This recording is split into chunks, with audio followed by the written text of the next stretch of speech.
Stop!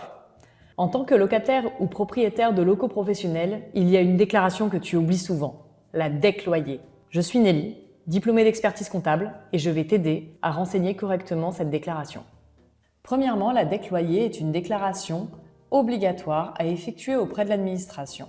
Elle te sert à déclarer les loyers que tu as payés. Elle est obligatoire même si le montant des loyers n'a pas changé. L'oublier, c'est risquer une amende de 150 €. En effet, la DEC loyer permet à l'administration de mettre à jour les bases de calcul de la cotisation foncière des entreprises, mais également de la taxe foncière. 2.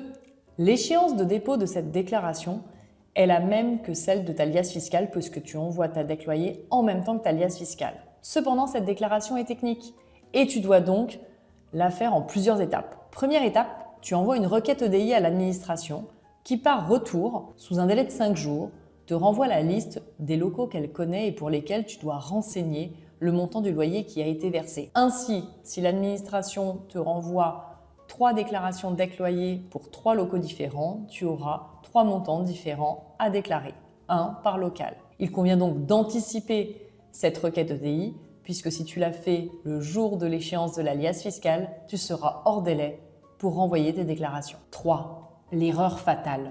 Déclarer les loyers pour leur montant TTC et non pour leur montant hors taxe. Attention, il faut bien que tu indiques le montant des loyers que tu as versés pour leur montant hors taxe dans chaque déclaration de loyer que tu effectues.